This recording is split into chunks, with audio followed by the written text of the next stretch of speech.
एक सम्राट का युवा पुत्र बीमार पड़ा। एक ही बेटा था उसका, वो मरण शैया पर पड़ा था। चिकित्सकों ने कहा था कि बचने की कोई उम्मीद नहीं। उस रात ही उसका दिया बुझ जाएगा, इसकी संभावना थी। सम्राट रात भर जाग कर बैठा रहा। सुबह भोर होते होते उसकी झपकी लग गई। सम्राट अपनी कुर्सी पर बैठा बैठा ही 5 बजे के करीब सो गया। सोते ही भूल गया उस बेटे को जो सामने खाट पर बीमार पड़ा था, उस महल को जिसमें बैठा था, उस राज्य को जिसका मालिक था। एक सपना आना शुरू हुआ। उस सपने में उसने देखा कि सारी पृथ्वी का मैं मालिक। 12 बेटे हैं उसके, बहुत सुंदर, स्वर्ण जैसी उनकी काया है, बहुत स्वस्थ, बहुत बुद्धिमान। सारी पृथ्वी पर फैला हुआ राज्य, स्वर्ण के महल हैं उसके पास, हीरे जवाहरातों की सीढ़ियां हैं। वो अतीब आनंद में है। और तभी इस बाहर लेटे हुए बेटे की सांस टूट गई। पत्नी छाती पीट कर रोने लगी। रोने से नींद खुल गई सम्राट की। आंख खोल के वो उठा। खो गए वे सपने के स्वर्ण महल, खो गए वे 12 बेटे, खो गया वो चक्रवर्ती का बड़ा राज्य। देखा तो बाहर बेटा मर चुका, पत्नी रोती, लेकिन उसकी आंख में आंसू नहीं आए, ओंठों पे हंसी आ गई उस सम्राट के।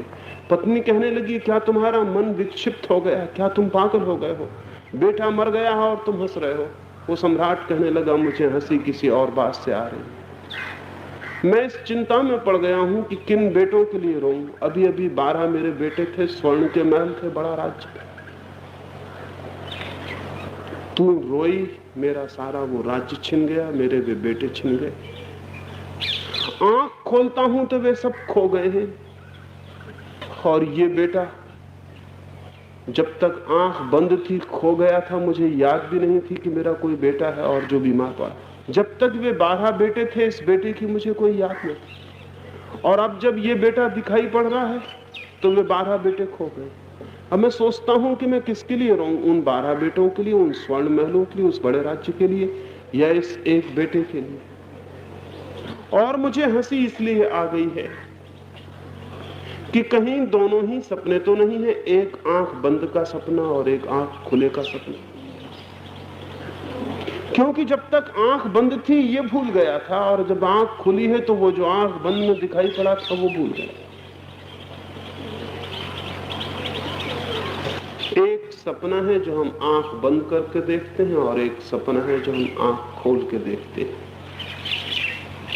लेकिन वे दोनों ही सपने हैं।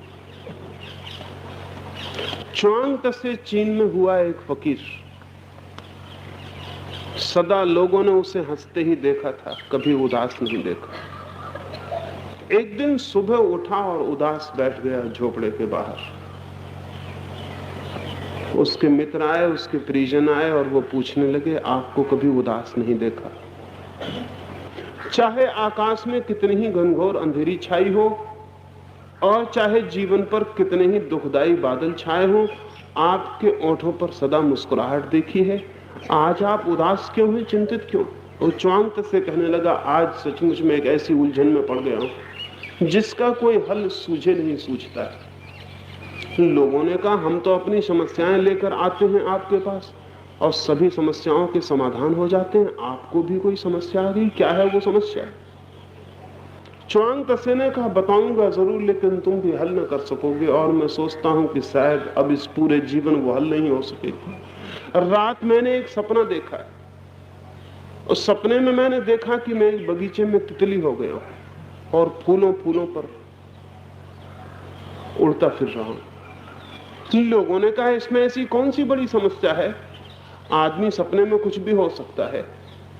च्वांग तसे ने कहा, मामला यही होता तो ठीक था, लेकिन जब मैं जागा तो मेरे मन में एक प्रश्न पैदा हो गया कि अगर च्वांग तसे नाम का आदमी सपने में तितली हो सकता है, तो कहीं अब ऐसा तो नहीं है कि तितली सो गई हो और सपना देखती हो कि च्वांग तसे हो गई।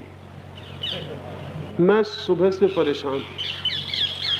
अगर आदमी सपने में तितली हो सकता है तो तितली भी तो सपने में आदमी हो सकती। और अब मैं तय नहीं कर पा रहा हूं कि मैं तितली हूं जो सपना देख रही है आदमी होने का, या कि मैं आदमी था जिसने सपना देखा तितली होने का। और अब ये कौन तय करेगा? मैं बहुत मुश्किल में पड़ गया हूं, शायद ये कभी तय नहीं हो सकेगा।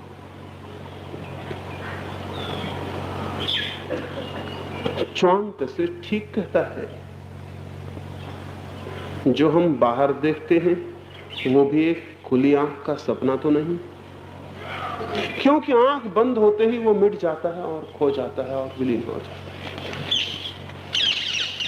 आंख बंद होते ही हम किसी दूसरी दुनिया में हो जाते हैं, और आंख खोलकर भी जो हम देखते हैं उसका मूल्य सपने से ज्यादा नहीं मालूम होता। आपने जिंदगी जी ली है, किसी ने 15 वर्ष, किसी ने 40 वर्ष, किसी ने 50 वर्ष। अगर आज लौट के पीछे की तरफ देखें कि उस 50 वर्षों में जो भी हुआ था वो सच में हुआ था या एक सपने में हुआ था, तो क्या फर्क मालूम पड़ेगा? पीछे लौटकर देखने पर क्या फर्क मालूम पड़ेगा? जो भी हुआ था, जो सम्मान मिला था, जो अपमान मिला था, वो एक सपने में मिला था या सत्य में मिला था? मरते क्षण आदमी को क्या फर्क पड़ता है कि जो जिंदगी उसने जी थी वो एक कहानी थी जो उसने सपने में देखी, या सच में ही वो जिंदगी घटी थी? इस जमीन पर कितने लोग रह चुके हैं हमसे पहले। हम जहां बैठे हैं उसके कण कण में न मालूम कितने लोगों की मिट्टी समाई है, न मालूम कितने लोगों की राख है। पूरी जमीन एक बड़ा शमशान है जिस पर न मालूम कितने अरबों अरबों लोग रहे हैं और मिट गए हैं। आज उनके होने और न होने से क्या फर्क पड़ता है? वे जब रहे होंगे तब उन्हें जिंदगी मालूम पड़ी होगी कि बहुत सच्ची है। न जिंदगी रही उनकी, न वे रहे, आज सब मिट्टी में खो गए हैं। आज हम जिंदा बैठे हैं, कल हम भी खो जाएंगे। आज से 1000 वर्ष बाद हमारी राख पर लोगों के पैर चलते होंगे। तो जो जिंदगी आखिर में राख हो जाती हो, उस जिंदगी के सच होने का कितना अर्थ?